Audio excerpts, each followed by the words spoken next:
Alhamdulillah Rabbil Alamin. Wa bihi nasta'inu ala umuri dunia wa din.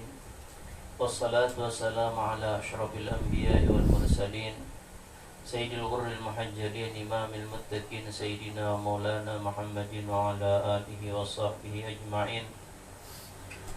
Amma ba'du, faqad qala Allah ta'ala fi kitabihil karim wa huwa asdaqul qailin. A'udzu billahi minasy syaithanir rajim. Bismillahirrahmanirrahim. Ya ayyuhalladzina amanu taqullaha wa dharu ma baqiya minar riba in kuntum mu'minin. Fa in lam taf'alu fa'dhanu biharbin minallahi wa rasulih wa in tubtum falakum ru'usu amwalikum la tazlimuna wa la tuzlamun. Wa in kana dhu 'usratin fanaziratun ila maisarah wa an tasaddaqu khairul lakum in kuntum ta'lamun. Wattaqu yawman turja'una fihi ila Allah summa tuwaffa kullu nafsin ma kasabat wa hum la yuzlamun. Faqala habibuna Muhammadun sallallahu alaihi wasallam, innahu ma min yawmin illa wa fihi malakun yunadi Allahumma a'ti munfiqan khalafan wa mumsikan talafan. Sadaqallahul azim wa sadaqa rasuluhul karim wa nahnu ala dhalika minasyahidin wa syakirin. Puji syukur kita panjatkan kehadirat Allah subhanahu wa ta'ala. Salawat beriring salam semoga tercurah dan terlimpah kepada junjungan kita Rasulullah sallallahu alaihi wasallam, ya kepada keluarga, sahabat, pengikut-pengikut beliau ila yaumil qiyamah. Amin ya rabbal alamin. Masih kita membicarakan tentang riba. Allah subhanahu wa ta'ala berfirman di surah Al-Baqarah ayat 278 sampai 281. Ya ayyuhalladzina amanu taqullah, wahai orang-orang yang beriman, hendaklah kalian itu bertakwa kepada Allah subhanahu wa ta'ala. Wadharu ma baqiya minar riba in kuntum mu'minin, dan hendaklah kalian meninggalkan apa yang tersisa dari riba jikalau kalian benar-benar beriman. Artinya Allah subhanahu wa ta'ala menyuruh di ayat ini, yang pertama kita itu menjadi orang yang bertakwa dan meninggalkan riba. Itu kata Allah kalau kamu benar-benar beriman. Tapi kalau enggak beriman, ya bukan urusannya Allah. Kemudian ayat selanjutnya, fa in lam taf'alu, kalau seandainya kalian tidak mau memperbuat. Allah menyuruh berhenti dari riba, ternyata kamu gak mau berhenti. Artinya kamu tidak mau memperbuat apa yang Allah subhanahu wa ta'ala perintahkan untuk ditinggalkan. Maka fa'zanu biharbin minallahi wa rasulih, maka hendaklah kalian tahu, beri kabar bahwasanya kalian itu berperang dengan Allah dan Rasulnya. Jadi kata ulama, enggak ada ayat di dalam Quran itu yang Allah bilang kita perang. Seolah-olah kamu itu bukan hanya tidak beriman, tapi kamu sudah menjadi musuhnya Tuhan. Padahal kan kita pengen jadi hambanya Tuhan, tapi ini dianggap Tuhan sebagai musuh. Sehingga Allah bilang fa'zanu biharbin minallahi wa rasulih, beritahu dia bahwasanya dia berperang dengan Allah dan Rasulnya. Wa in tubtum, tapi kalau seandainya kalian bertaubat, berhenti daripada perbuatan riba, falakum ru'usu amwalikum, maka bagi kalian ru'usu amwalikum, modal kalian. Dulu minjami orang 10 juta, dijanjii, ingat ya, bayarnya nanti 11 juta. Sampai kabar kepada dia bahwasanya riba itu nggak boleh. Lalu bagaimana? Ambil modalnya 10 juta, ambil. Nah, kalau sekarang sebetulnya kita nggak ada lagi nggak ada lagi ketidaktahuan, itu nggak ada. Kalau seandainya ada orang yang tidak tahu bahwasanya riba itu haram, maka bukan berarti dia tidak berdosa, tetap berdosa. Kenapa? Karena ada kewajiban dia untuk menuntut ilmu. Kewajibannya itu yang dilanggar. Jadi nggak ada alasan, saya nggak tahu Bang, ada urusan. Harus tahu, dengan hukum-hukum Islam itu harus tahu. Maka ketika Nabi misalnya memerintahkan kepada kita, talabul ilmi faridatun ala kulli muslimin, menuntut ilmu itu adalah sebuah kewajiban. Maka kalau ada orang yang nggak menuntut ilmu, lalu dia melakukan kesalahan, tetap hukumnya berdosa. Karena setiap kita sudah diperintahkan Nabi untuk ilmu. La tazlimuna wa la tuzlamun. Kalian jangan menzalimi dan kalian jangan dizalimi.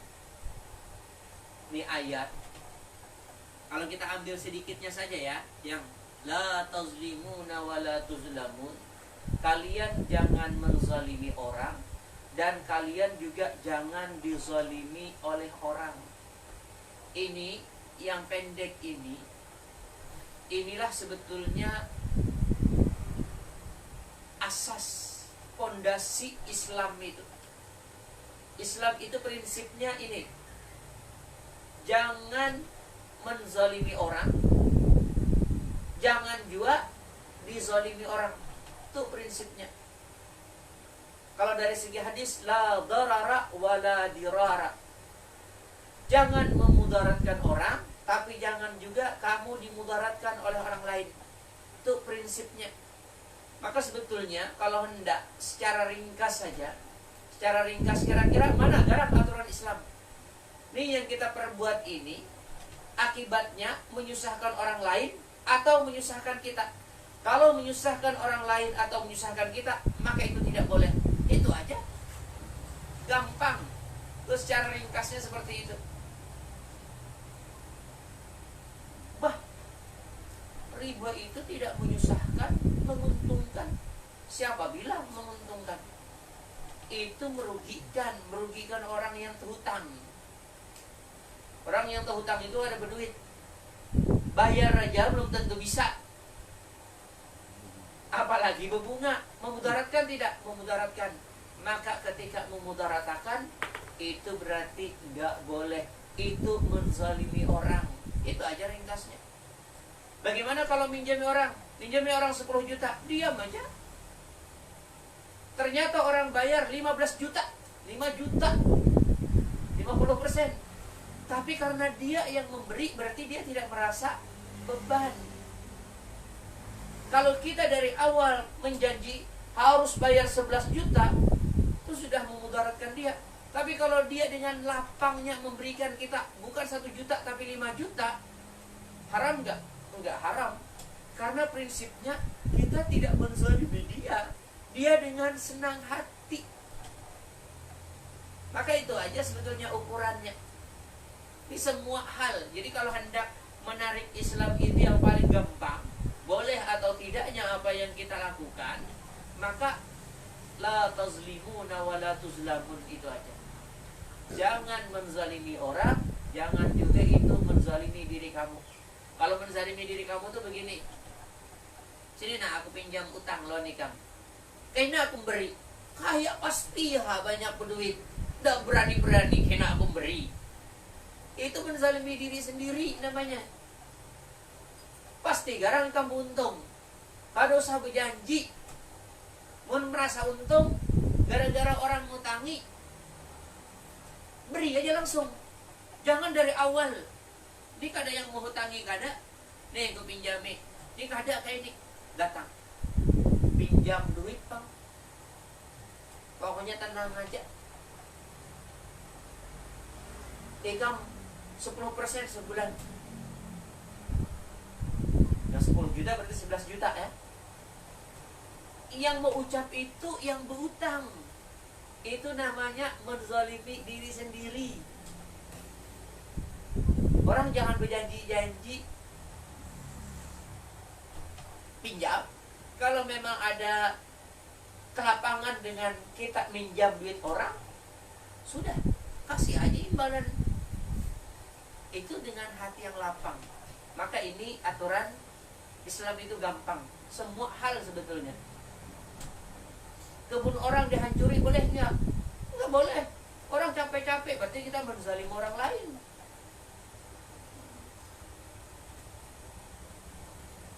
Itu aja. Gampang aja ya aturan Islam ini. Kemudian kita sambung lagi. Wa in kana dzu usratin fanadhiratun ila maisarah. Kalau seandainya orang yang terhutang itu dzu usratin, susah. Habis berhutang berjanji sebulan. Ternyata sebulan bukan malah dapat untung tapi dapat rugi. Apa yang diperintahkan oleh Allah? Panaziratun ila maisarah, maka tunggu aja terus sampai dia lapang. Ada kawal lagi sebulan, 2 bulan, tunggu aja. Apabila inya kawa, hanyarnya bayar. Kali lagi kemarin di minggu yang lalu kita sudah cerita kalau dahulu ketika orang nggak bisa bayar utang, itu orangnya diambil, dijual. Hasil penjualan dibayarkan ke utang. Itu sudah dinasah. Itu sudah tidak berlaku lagi. Itu dahulunya aturan jahiliyah. Ketika Islam baru masih dipakai, tapi lama-lama ditinggalkan. Jadi Islam, kalau memang orang yang terutang dengan kita itu gak bisa bayar, tunggu aja. Kalau begitu tambah rugi dong.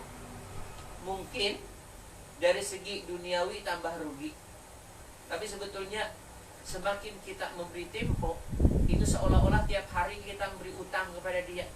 Kemarin sudah saya bilang, utang itu kalau secara umumnya yang paling ringkas, utang itu sama seperti memberi setengah.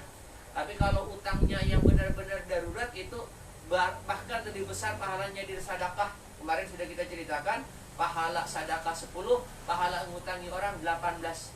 Tapi kalau secara umum aja, pahala sedekah itu separuh dari sedekah. Kalau ada orang minjam biasa-biasa, jemblit bang, itu minjam biasa-biasa, kita pinjami, itu berarti apa? Berarti kita memberi, dia pinjam 10 juta, berarti seolah-olah kita memberi dia 5 juta, sama pahala kita memberi 5 juta. Hari ini juga dia gak bisa bayar, kita beri 5 juta ya. Besok gak bisa bayar lagi. Seolah-olah tiap hari kita nyumbang ke dia itu, bukan ke dia ya, pokoknya seolah-olah kita nyumbang 5 juta terus tiap harinya. Karena orang kita beri tempo terus. Itu jadi ngutangi orang. Kalau orang gak bisa bayar itu mungkin merugikan bagi yang minjami, tapi dari segi pahala mengalir terus. Karena seolah-olah seharusnya dia sudah bayar, tapi nggak bayar, seolah-olah kita beri pinjaman dia. Ketika dia nggak bayar itu berarti kita beri pinjaman. Seharusnya dia bayar, tapi nggak bayar, berarti seolah-olah kita beri pinjaman dia.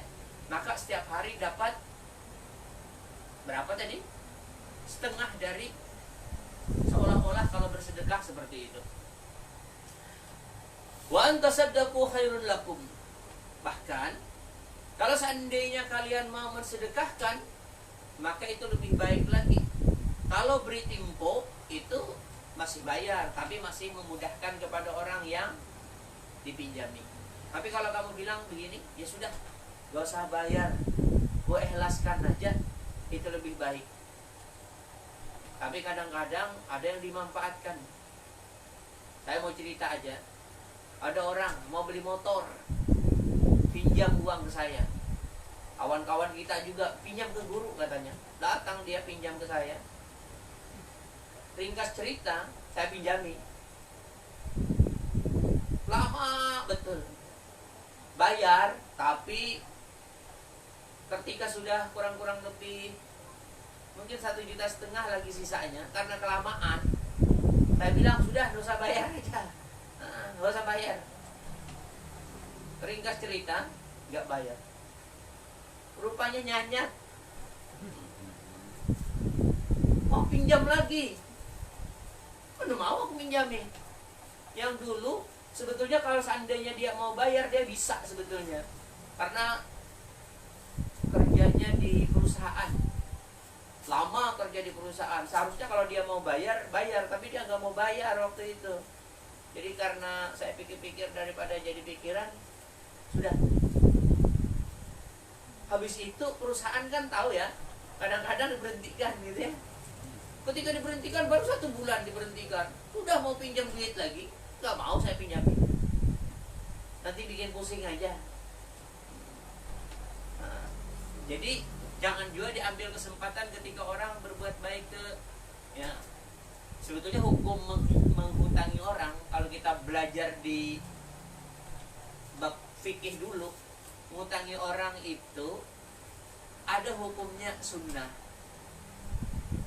Kalau orang minjam nggak terlalu darurat dan kita pikir-pikir orang itu bisa bayar, hukum ngutangi orang ini sunnah. Ada hukumnya menghutangi orang itu wajib. Orang kelaparan minjam duit ke kita, wajib hukumnya kita ngutangi. Tapi ada yang hukumnya haram minjami orang.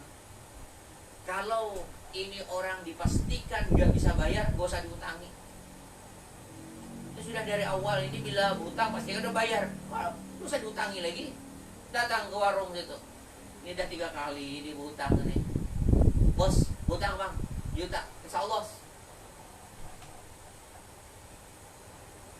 Kada bayar-bayar, kita buyak-buyak, udah bayar, teraskan aja. Saya udah datang pulang. Kalau ikam ingat orang itu rancak ada bayar, malah jadi kelahi aja, haram hukumnya ngutanginya. Yang hendak minjam sejuta, minjam 1 juta, beri 10.000 aja deh, 10.000. Pada mengalihi. Nah, tapi kalau orang ngutang, ada harapan sebetulnya bayar, tapi karena sesuatu dan lain kondisi dan lain segalanya, itu lain ceritanya ya.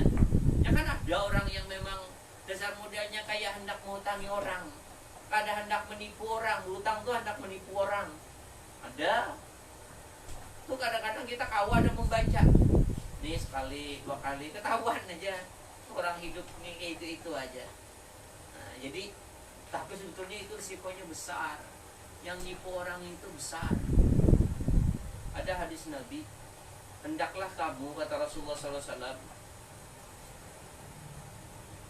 meninggalkan dosa yang dosa itu tidak ada ampunannya. Padahal biasanya setiap dosa itu diampuni oleh Allah Subhanahu wa taala. Tapi ada iyyaka wadz-dzunubul lati la tughfar, kata Rasulullah. Hendaklah kalian meninggalkan dosa-dosa yang tidak terampunkan. Apa yang pertama? Al-ghulul, menipu. Itu dosa yang kada terampunkan tuh, menipu itu. Kepada utang, tapi sudah di dalam otaknya nih dasar hendak makalani orang aja. Nih berhutang banyak-banyak, hutang lari. Ada juga dulu kejadian ya. Pinjam sini, habis toko dituk pinjam itu, habis itu hilang, lari. Jadi ada kawan kita, ada aku ketemu di Samarinda. Nah, kalau minjam itu memang di otak ini memang hendak mengakalani orang, itu kata Rasulullah itu termasuk dosa yang tidak terampunkan. Tadi kita ulang ya. Iyyaka wadzunub, iyyaka wadzunub allati la tughfar. Hendaklah kalian benar-benar menghindari dosa yang dosa itu tidak akan terampunkan. Apa itu? Al-ghulul, menipu. Faman ghalla syai'an utiya bihi yaumal qiyamah. Siapa orang yang menipu orang akan sesuatu, maka dia pasti akan membawa dengan apa yang dia tipu tadi kepada, mau mengembalikan di akhirat, mau mengembalikan. Ini termasuk juga kalau hadis gulul ini, harta dahulu ada harta ghanimah namanya, harta rampasan perang. Mengambil berdahulu, belum membagi, sembunyikan. Itu gulul dia, penipuan. Dapat berdahulu padahal belum dibagi. Itu termasuk gulul. Gulul ini nipu, artinya makalani orang. Makalani orang bisa ngutang, sudah diniatkan, wah ini banyak banget tipuan. Ada tipuan HP, ada juga. Mungkin seminggu yang lalu gitu ya, istri saya itu ditelepon. Habis ditelepon WA, telepon WA kan ada gambarnya. Dilihati gambar orang kampung. Istriku beranggapan itu orang kampung. Lalu dipakai SMS, dia bilang, tanya-tanya. Diberilah informasi oleh istri saya. Nah, habis itu dia bilang, si A masih nggak jualan pulsa katanya. Nah, keluarga kami juga, kata istriku, mungkin masih gitu kan. Ringkas cerita, gambar istri saya itu kan WA ada gambarnya, diambilnya gambarnya tuh, diambilnya gambarnya. Itu lagi yang dikirimkannya ke orang, Jadi dia bilang ke keluarga istri saya tuh, sepupunya, seolah-olah dari istri saya, isikan pulsa bang, 75.000 katanya. Saya lagi, pokoknya lagi gak bisa beli pulsa karena malam-malam kan. Untung aja sepupu istri saya itu langsung teleponnya, kakak minta pulsa kah? Bah, kata biniku, jauh-jauhnya aku minta pulsa lewat kau. Kayak di sini kan ada orang menjual pulsa. Baru percakapan orang yang nipu tadi, percakapannya itu dikirimkan lagi ke istri saya. Oh, ternyata tadi dia mancing, ambil gambar dan lain sebagainya, mau ngecek juga bahwasanya si A itu masih jualan pulsa atau tidak. Jadi tipu-tipu seperti itu banyak. Wah, ini canggih-canggih lagi orang nipu tuh. Banyak sebetulnya kejadian. Saya punya murid nih di sini nih. Langgar Fahmi itu langgar apa? Nah, di situ di teleponnya, kebetulan yang nyambut ibu itu murid saya. Jadi dia bilang anak ibu kecelakaan. Nih, bawa polisi bicara. Ini dokter bicara. Kabut, dalam kabut. Minta secepatnya, karena ini perlu ditangani secepatnya. Minta dikirimkan duit. Berapakah? Lumayan banyak. Langsung itu juga transfer duit. Habis itu baru kepikiran mau telepon anak. Baik ditelepon anak, nggak ada apa-apa anaknya. Yang dokter palsu, yang polisi palsu, dia kan telepon sekomplotan. Tapi duit sudah hilang. Ringkas cerita apa? Tapi kata yang murid saya itu, alhamdulillah. Kok alhamdulillah? Gak apa-apa daripada anak saya yang mati. Itu sudah. Artinya cuma uang hilang. Kalau seandainya kejadian itu benar, kan duit tetap keluar, tapi anak luka parah gitu ya. Tapi ini ternyata anaknya nggak luka parah, sehat walafiat, berarti cuma kena tipu. Nah, penipu-penipu model begitu tuh hati-hati di akhirat. Jangankan besar, kecil aja. Itu yang kita di SMS tuh, Anda dapat hadiah dari 100 juta lah. Kita gak punya tabungan di bank, kok kita dapat hadiah dari bank. Nah, jadi, tapi dosa yang seperti itu yang dari segi hadis ini, ghulul itu, ketika orang menipu orang lain, maka dia pasti nanti akan membawa hasil tipuannya itu di hari kiamat. Mau ngapain? Mau balikkan ke orang. Jadi hati-hati. Kemudian yang kedua, yang ada hubungannya dengan kita, wa aklur riba. Orang yang memakan riba itu juga dosa yang tidak terampunkan. Kata Rasulullah, "Faman akala riba bu'isa yaumal qiyamah majnuna." Siapa orang yang memakan riba, maka nanti dia dibangkit di hari kiamat. Kalau di dalam Quran, alladzina ya'kuluna riba la yaqumuna illa kama yaqumul ladzi yatahabbathu syaitanu minal mas. Orang-orang yang memakan riba itu tidak bangkit nanti kecuali seperti bangkitnya orang yang dirasuki oleh syaitan daripada gila, kerasoan. Begitulah orang-orang yang makan riba. Jadi dua itu yang disuruh Nabi benar-benar tinggalkan. Kita ulang. Wa in kana dzu usratin fanadhiratun ila maisarah. Kalau seandainya orang yang terhutang itu nggak bisa bayar, maka tunggu sampai dia lapang. Wa antasaddaqu khairun lakum. Tapi kalau kalian sedekahkan aja utang itu, maka itu lebih baik bagi kalian. In kuntum ta'lamun, kalau kalian tahu, pahalanya besar. Nah, kemudian ayat selanjutnya, wattaqu yawman turja'una fihi ilallah summa tuwaffa kullu nafsin ma kasabat wa hum la yuzlamun. Inilah ayat yang paling terakhir turun dari semua ayat Quran. Habis ini Quran gak turun lagi. Ayat ini turun 9 hari sebelum Rasulullah SAW wafat.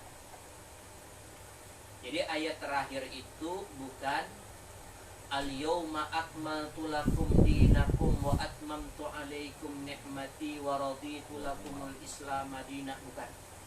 Itu ayat itu turun ketika Nabi sedang melaksanakan hajjatul wada, haji terakhir. Ketika Nabi berada di Arafah, di hari Arafah. Sedangkan Nabi kan wafatnya di Rabiul Awal, jadi masih beberapa bulan kemudian. Jadi al-yawma akmaltu lakum itu bukan ayat terakhir. Kita paling sering menyebut itu ayat terakhir. Itu enggak ayat terakhir. Karena seolah-olah dari kalimat al-yawma akmaltu lakum, hari ini kusempurnakan bagi kalian dinakum, agama kalian. Wa atmamtu alaikum ni'mati, dan aku sempurnakan bagi kalian nikmatku. Wa raditu lakumul islam madinah, dan aku ridha kepada kalian Islam sebagai agama. Seolah-olah dari kata akmal, kalau sudah sempurna berarti ada perlu ada lagi yang turun, ya. Ternyata ada aja yang turun lagi. Nah, itu yang pertama. Dan ayat, kalau boleh saya tambahkan di luar dari apa yang kita bicarakan, kalimat al-yawma akmaltu lakum dinakum, agama ini sudah sempurna, ya. Hari ini telah kusempurnakan agama kalian. Maka kalau agama sudah sempurna itu nggak boleh ditambah, ya kan? Nggak boleh ditambah karena udah sempurna. Maka ini ayat yang terkadang dipakai oleh orang untuk menghantam orang lain. Misalnya yang suka maulid, itu katanya agama sudah sempurna. Enggak ada Nabi maulidan. Kenapa kalian maulidan? Berarti nambah-nambah agama dah. Peringatan nuzulul Quran, enggak ada Nabi peringatan nuzulul Quran. Kenapa kalian peringatan nuzulul Quran? Betahlilan, ada orang meninggal dunia, enggak ada Nabi betahlilan. Kenapa kalian betahlilan? Itu namanya seolah-olah agama itu enggak sempurna, kalian sempurnakan. Kalau seandainya ada orang bilang seperti itu, jawabannya, kita sama sekali tidak pernah menambah dari agama ini. Agama benar sudah sempurna. Maka amalan yang kita kerjakan, ya, amalan yang kita kerjakan, misalnya maulidan, gitu ya. Apakah ini sebuah penambahan? Tidak. Ini hanya sekedar mengamalkan apa yang memang sudah diperintahkan. Kalau nggak ada perintahnya, lalu kita kerjakan, berarti itu penambahan. Tapi kalau perintahnya ada, lalu kita kerjakan, berarti sudah ada perintahnya di sana. Bukan penambahan, itu namanya. Jangan diartikan yang namanya agama itu hanya yang dikerjakan oleh Nabi. Yang namanya agama itu yang dikerjakan oleh Nabi, termasuk yang diperintahkan oleh Nabi. Itu juga agama. Walaupun misalnya Nabi tidak mengerjakan, tapi kalau ada perintah dari Nabi, maka itu berarti agama. Jangan lalu dibilang, ini bid'ah baru. Bid'ah itu dua. Kalau masih sesuai dengan Quran dan hadis, maka bid'ah itu dianggap tidak bid'ah, atau bisa disebut dengan bid'ah hasanah karena sesuai dengan Quran dan hadis. Tapi kalau yang baru itu bertentangan dengan Quran dan hadis, maka inilah yang benar-benar bid'ah, yang disebut dengan bid'ah sayyi'ah. Ini yang berdosa. Maka kalau seandainya ada orang bilang, kalian maulidan itu penambahan. Bukan, ini bukan penambahan. Ini cuman ketika Nabi bilang, misalnya, nahnu aula minkum bi Musa, kamilah yang paling berhak menghormati Nabi Musa, maka kamilah yang paling berhak memperingati Nabi Musa. Berarti memperingati itu boleh. Maka lalu kita beranggapan kita peringati aja Nabi Muhammad. Kan Nabi pernah memperingati. Ketika orang tahlilan misalnya, pernah nggak Nabi bertahlil? Pernah Nabi bertahlil. Malam pagi Sabtu yang lalu saya ceritakan, Nabi itu pernah bertahlil, cuma nggak bertahlil terus, tapi pernah. Apalagi yang kita bicarakan tadi, Maulid Nuzulul Quran, sama, hanya memperingati. Dan isinya tidak satu pun dari isinya ini yang salah. Orang memperingati Maulid Nabi cuman baca Quran. Baca Quran itu disuruh nggak? Baca Quran disuruh. Yang lain nggak baca Quran, yang lain mendengarkan. Mendengar Quran pun disuruh. Ngapain lagi orang? Orang bersalawat. Bersalawat disuruh nggak? Disuruh. Ngapain lagi? Dengari ceramah. Dengari ceramah nuntut ilmu berarti disuruh nggak? Disuruh. Yang ceramah disuruh, yang mendengari disuruh. Silaturahmi disuruh nggak? Disuruh. Jadi nggak ada yang baru. Nggak ada yang, ini tambahan. Bukan. Ini sesuatu yang sebetulnya disuruh. Masalah dikerjakan Nabi atau tidak dikerjakan Nabi nggak jadi patokan. Jangan pokoknya kalau Nabi tidak mengerjakan berarti nggak boleh dong. Kalau itu jadi alasan kita, maka Quran itu di zaman Nabi belum terkumpulkan, belum menjadi satu buku yang seperti ada di tangan-tangan kita sekarang, ya, belum ada. Bisa nggak kira-kira di zaman Nabi itu disatukan? Sebetulnya kalau Nabi mau bisa, tinggal tulis, kumpulkan, susun. Tapi tidak terjadi ternyata di zaman Nabi. Di zaman Abu Bakar belum sempat terjadi. Di zaman Sayyidina Umar belum sempat terjadi. Kapan terjadi pembukuan Quran? Di zaman Khalifah Utsman. Udah khalifah ke-3. Apa lalu kita bilang, itu berarti penambahan juga dong. Nabi di zaman Nabi menghafal aja, kenapa sekarang ditulis, disatukan? Kan Quran itu memang disuruh dikumpulkan, dihafalkan, dijaga. Berarti ini cuma salah satu bagaimana cara menjaga Quran. Kalau kamu bilang, pokoknya kalau enggak di zaman Nabi, pokoknya penambahan. Maka pengumpulan Quran itu pun penambahan. Nanti pengumpulan hadis juga penambahan. Di zaman Nabi enggak ada tuh Sahih Bukhari. Di zaman Nabi enggak ada Sahih Muslim. Yang ada orang mendengar Nabi berkata, didengari sudah, diamalkan. Kapan Bukhari? Ya, zaman Imam Bukhari. Sebelum Imam Bukhari sudah ada pengumpul-pengumpul. Imam Syafi'i misalnya punya Musnad Syafi'i. Imam Malik punya Muwatta Imam Malik. Nggak ada di zaman Nabi sebelumnya yang dikumpulkan model-model begitu. Jadi kalau ada orang bilang, ini penambahan, maka sebetulnya semua penambahan. Kamu megang Bukhari itu seharusnya nggak usah. Kamu pegang Muslim seharusnya nggak usah. Jadi penambahan semua itu. Jadi kalimat al-yawma akmaltu lakum dinakum, hari ini kusempurnakan agama, artinya rambu-rambunya sudah ada semua. Maka setiap sesuatu itu tidak akan pernah keluar dari rambu-rambu yang sudah ada. Orang mengumpulkan Quran karena memang disuruh jaga Quran. Orang mengumpulkan hadis karena memang disuruh menjaga hadis. Nanti orang menceritakan cerita Nabi karena memang disuruh kita agar kenal dengan Nabi kita, dan seterusnya dan seterusnya. Maka kalau ada penambahan yang tidak ada aturannya, barulah itu dianggap penambahan. Itu pun kalau seandainya memang harus ada penambahan karena sesuatu dan lain hal, masih terbuka. Karena bisa hukum itu dimulai dari diambil dari Quran, diambil dari hadis, bisa juga diambil dari ijma ulama, bisa juga diambil dari qiyas. Nggak ada. Nah, ini termasuk nih sekarang ini. Orang sembahyang pakai jarak gitu ya. Ada di zaman Rasulullah? Nggak ada. Bertentangan nggak dengan aturan Nabi? Bertentangan kalau kita lihat, kalau secara biasa itu bertentangan. Tapi ini kondisinya di luar biasa, tidak seperti umum. Kalau dulu orang berdekatan gak jadi masalah, orang bersalaman gak jadi masalah, sekarang bisa jadi masalah, bisa tertular COVID gitu ya. Maka dijarangkan bersalaman, jarang. Sekarang orang bersalaman sikuk aja ya. Boleh nggak seperti itu? Nggak apa-apa. Ada ndak aturan Qur'annya? Ternyata aturan Qur'annya cukup bilang wala tulqu bi aidikum ila tahlukah. Jangan sampai kamu membinasakan diri kamu. Nanti kalau berdekatan, kalau tertular bahaya. Kalau bersalaman, kalau tertular bahaya. Ya sudah, jangan. Kalau seandainya pasti berdekatan tertular, maka hukumnya berdekatan pasti haram. Kalau seandainya pasti bersalaman itu lalu pasti tertular, maka pasti bersalamannya itu hukumnya haram. Cuman karena nggak pasti, ya nggak pasti, belum 100%, maka cuman kehati-hatian.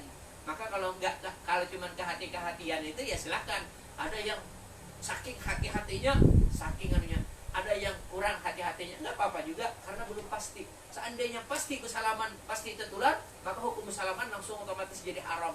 Cuman karena pasti, kayaknya kawan-kawan udah sehat aja, yakin, ya sudah. Kalau dia berani silahkan, kalau nggak berani nggak usah, jangan dipaksa-paksakan. Makanya kadang-kadang seminggu sekali kita tuh salaman di masjid, seminggu sekali, nggak kayak dulu tiap sembahyang 5 waktu bersalaman. Ini sekali-sekali aja, supaya yang itu juga yang berani, yang nggak berani silahkan aja duduk aja situ santai, biarkan orang bersalaman. Jadi itu kalau bersalaman. Kalau seandainya pasti, misalnya nih, kalau seandainya pasti apabila kada bermasker pasti tertular COVID, maka hukum bermasker itu wajib hukumnya. Cuman ada yang bilang, bah belum tentu juga karena belum tentu. Ya seperti itulah ilatnya. Kalau ini semakin pasti, maka semakin kuat hukum. Kalau kurang pasti, ya kurang kuat juga hukumnya. Itu aja aturan mainnya. Maka itulah. Jadi Islam itu nggak terlalu baku-baku amat. Kita ulang. Jadi ayat yang paling terakhir turun adalah wattaqu yawman turja'una fihi ilallah. Hendaklah kalian semua takut terhadap hari turja'una fihi ilallah, dikembalikan kalian fihi di hari itu ilallah, kepada Allah. Kapan itu? Akhirat. Maka hendaklah kalian semua takut kepada Allah, takut terhadap hari akhirat. Kalau sudah nanti dikembalikan kepada Allah, summa tuwaffa kullu nafsin ma kasabat, kemudian disempurnakan akan tiap-tiap diri apa yang sudah dia perbuat, wa hum la yuzlamun, dan sedikit pun mereka tidak dizalimi. Kalau kita tarik dari susunan ayat ini, Allah melarang riba, ya kan? Kalau kita melihat ayat ini, kemudian Allah menyuruh kalau ada orang yang terhutang kepada kamu, beri waktu. Kalau bisa, sudah, gak usah bayar. Nah, ini kata Allah, yang riba itu seolah-olah menguntungkan dia, ya kan, menguntungkan dia. Tapi itu adalah kezaliman, nanti kamu dibalas. Kalau menunda hutang mungkin merugikan. Orang terhutang nanti aja bayar, mungkin merugikan. Kita mau pakai itu uang gak bisa, tapi ruginya gak terlalu banyak, tapi nanti suatu. Tapi kalau kita berikan sama sekali, mungkin ruginya lebih banyak. Maksud saya dunianya. Tapi karena ini amal, yang riba walaupun menguntungkan, ini berisiko, hati-hati. Yang ngutangi orang lalu beri tempo, walaupun merugikan, nanti dapat pahala. Apalagi kalau bisa mengikhlaskan, lebih besar pahalanya. Maka orang yang beriman itu, selain dia memperhatikan dunianya, ada yang lebih mereka perhatikan. Yang lebih mereka perhatikan akhiratnya. Dan semua kita pasti akan ke akhirat. Itu yang jadi Tuhan menyuruh, wattaqu yawman turja'una fihi ilallah, summa tuwaffa kullu nafsin ma kasabat wa hum la yuzlamun.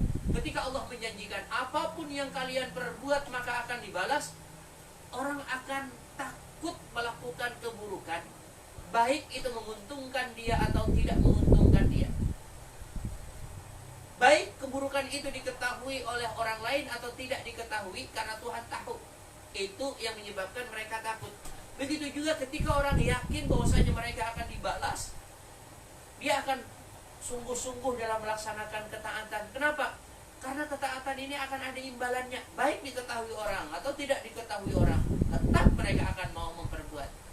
Tapi kalau tidak, selalu ada hitung-hitungannya. Ini memperbuat kebaikan, kira-kira ada untungnya enggak dengan saya? Kalau ada untungnya, saya kerjakan. Tapi kalau tidak, buat apa mengerjakan? Nah, itu karena dilatar belakangi keyakinan bahwasanya akan kembali dan dibalas oleh Allah Subhanahu wa taala itu kurang. Sekarang kita baca hadis-hadis Rasulullah sallallahu alaihi wasallam yang menceritakan tentang riba. An Abi Sa'id Al-Khudri radhiyallahu taala anhu, anna Rasulullah sallallahu alaihi wasallam qala. Rasulullah sallallahu alaihi wasallam bersabda, "Lamma usriya bi, manakala diisrakan aku, marartu biqaumin, aku melewati dengan satu kaum, butunuhum baina aidihim, perut mereka itu di hadapan mereka. Kullu rajulin minhum batnuhu mislul baitid dhahmi, setiap orang perutnya itu seperti rumah yang besar. Perut kayak rumah, gampangan. Badannya kayak ini, perutnya kayak rumah, keganalan perut. Qad malat bihim butunuhum, karena perutnya keganalan, lalu perut ini bikin mereka karena kau berdiri keganalan. Munaddina ala sabilatin, karena perutnya keganalan, maka perut ini menghalangi jalan. Wa alu fir'aun yu'raduna 'alan nar guduwan wa asyiyah, sedangkan pengikut-pengikut Fir'aun itu dibawa ke neraka pagi dan sore.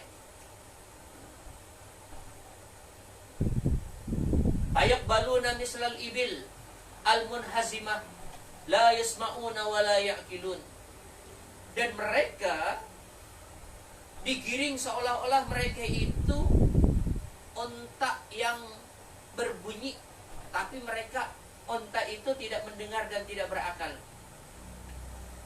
Fa idza hassa bihim ashabu tilkal butun qamu fatamilu bihim butunuhum fala yastati'una ay yabrahu hatta yashahum alu fir'aun ayudunahum mukbilina mudbirin, fadzalika azabuhum fil barzah bainad dunya wal akhirah. Manakala orang-orang yang pengikut Fir'aun tadi dibawa ke neraka pagi sore tadi, sedangkan ini ada orang yang perutnya besar yang menghalangi jalan, maka ketika jalan itu terhalang, mau tidak mau orang-orang yang menjadi pengikut Fir'aun tuh nginjak-nginjak, suruh pinggir, tinjak-tinjak. Jadi orang nginjak-nginjak perutnya orang yang makan riba tadi. Ini belum di neraka, belum.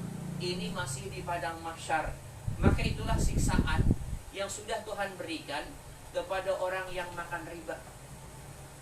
Mereka diinjak terus karena ini menghalangi orang, Bang. Sedangkan itu jalanan, diinjak terus. Itu yang pertama.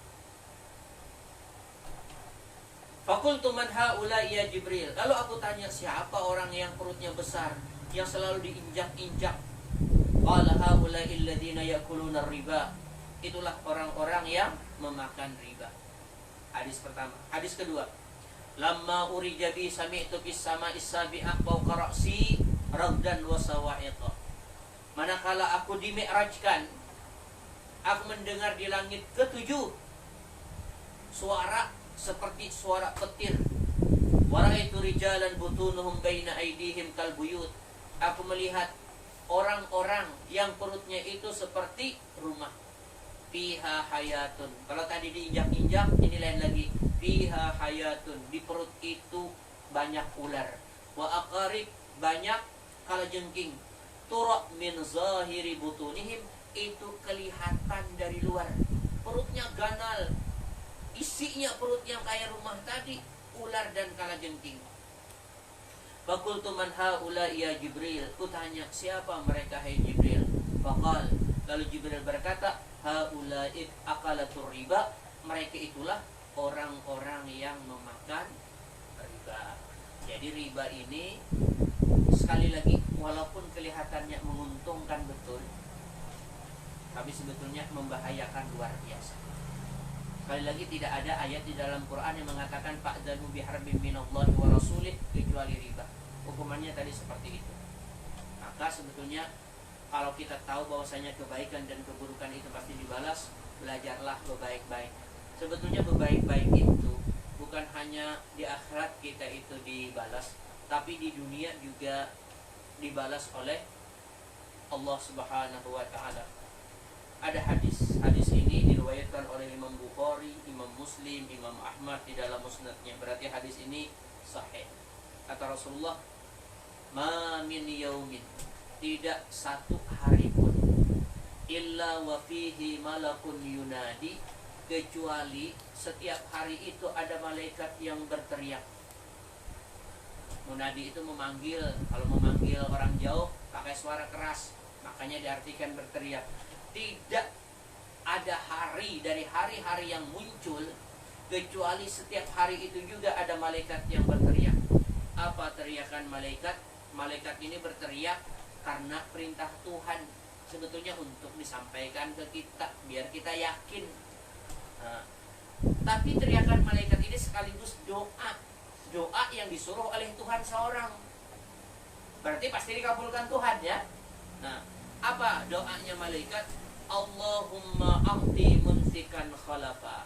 Ya Allah, berikan kepada orang-orang yang berinfak itu gantian. Jadi orang yang berinfak itu di dunianya udah diganti Tuhan. Asal dilakukan karena Allah, balasannya pasti ada. Karena itu teriakan malaikat yang disuruh menyampaikan ke kita. Tapi sebaliknya, wa'ati mumsikan khalafa, wa'ati mumsikan talafa. Tetapi kalau ada orang yang pelit luar biasa, mumsik ini sampai kada mau bayar zakat ya maksudnya. Ya, mumsik itu sampai kada mau bayar zakat. Dia punya duit 100 juta, seharusnya bayar zakat itu, kada mau. Nah, kalau yang kada mau ini, wa'ati mumsikat talafa, berikan kepada orang yang kada mau membayar zakat, talafa, kebinasaan. Maka tunggu aja, pacangan habis tuh harta. Bisa habis itu, habis dalam artian habis secara lahiriah, bisa habis itu orangnya kada menikmati lawan harta.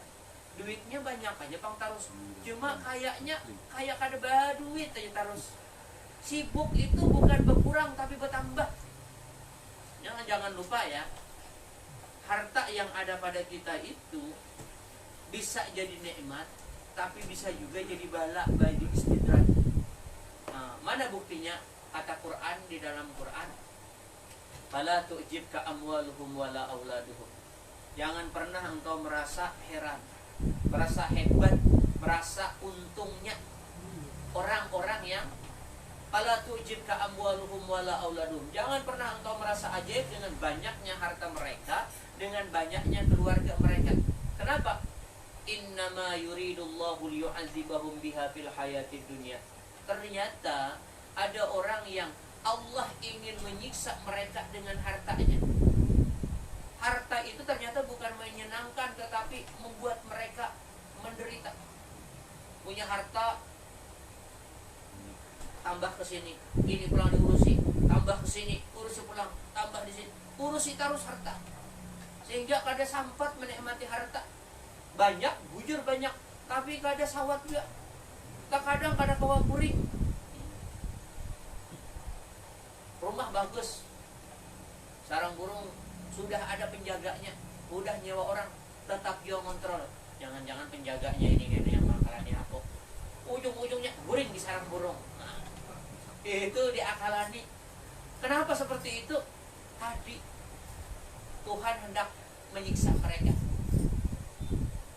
Nah, dan seperti itu, wa tazhaka anfusuhum wa hum kafirun, Dan kalau seperti itu terus-terusan, harta aja yang diurusin, lalu ibadah pada sawat, maka ujungnya watazhab anfusuhum wa hum kafirun, nanti mereka mati, mereka dalam keadaan masih ingkar, masih ada sambat ba'amal, masih semakin duit banyak, semakin sayang, semakin ada wani berzakat, tambahnya.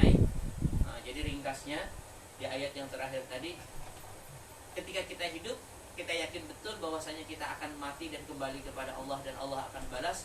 Maka lagi hidup ini hati-hati, keburukan tinggalkan, kebaikan menguntungkan atau merugikan tetap aja kerjakan aja kebaikan itu, pasti sebetulnya keuntungannya ada, cuman cepat atau lambat. Salah hilaf mohon maaf. Assalamualaikum warahmatullahi wabarakatuh.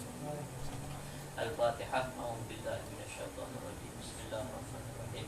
Alhamdulillahirabbil alamin arrahmanir rahim maliki yaumiddin iyyaka na'budu wa iyyaka nasta'in ihdinas siratal mustaqim siratal ladzina an'amta 'alaihim ghairil maghdubi 'alaihim waladdallin amin ya rabbal alamin. Bismillahirrahmanirrahim. Alhamdulillahirabbil alamin wassalatu wassalamu ala asyrafil anbiya wal mursalin sayyidina maulana Muhammadin wa ala alihi washabbihi ajmain.